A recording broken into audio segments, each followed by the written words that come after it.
Howdy, friend. Sam Houston here, hoping you're living in high cotton. And if you're lucky enough to be in Texas, I know you're most of the way there.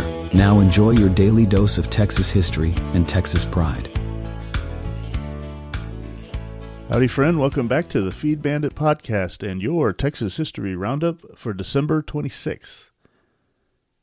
In 1820, Moses Austin, with the help of the Baron de Bastrop, received authority to settle 300 families in Texas. Moses died the following June, and his son Stephen F. Austin took over the venture. This first group of settlers became known as the Old 300. And we have a similar concept here at Feed Bandit. If you have not heard of it yet, check out our podcast called The New 300, and we hope that you'll join and become one of those new 300.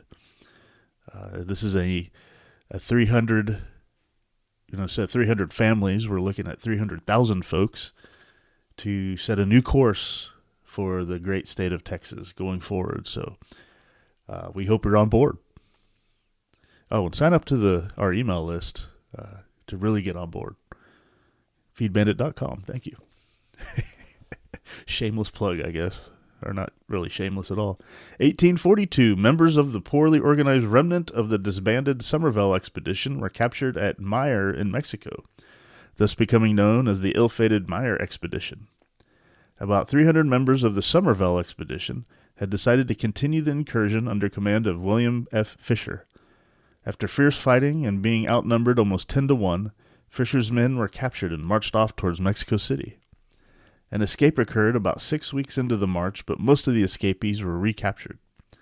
This led to the black bean incident, in which, by drawing black and white beans from a jar, every 10th prisoner was executed.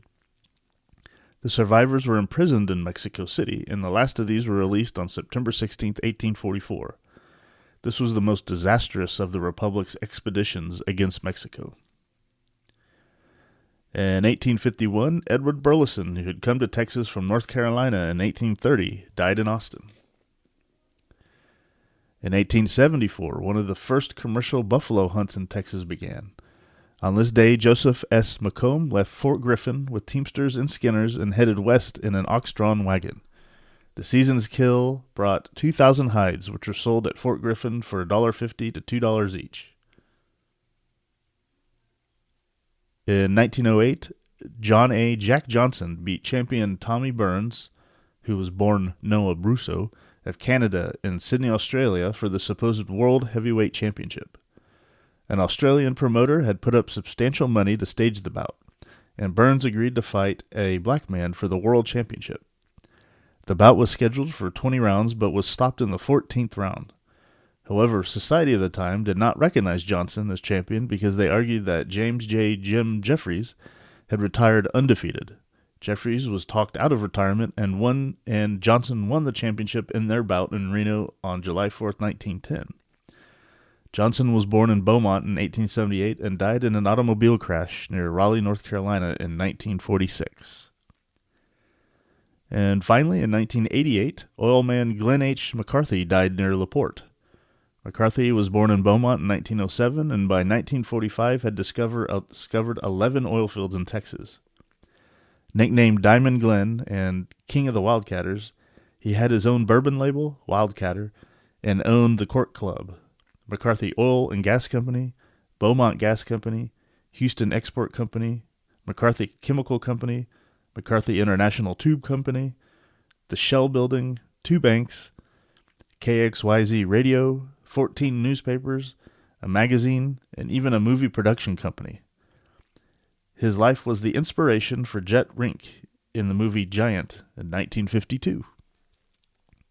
All right, well, that was your Texas History Roundup for December 26th. Thank you so much for listening, and we'll catch you right back here on the next one. All right, you take care.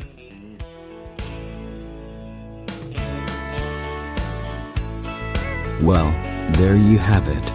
If you like our podcast, check us out at feedbandit.com. There you'll find awesome Texas First outdoors gear and apparel.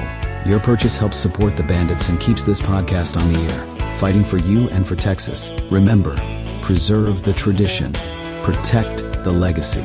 Until next time.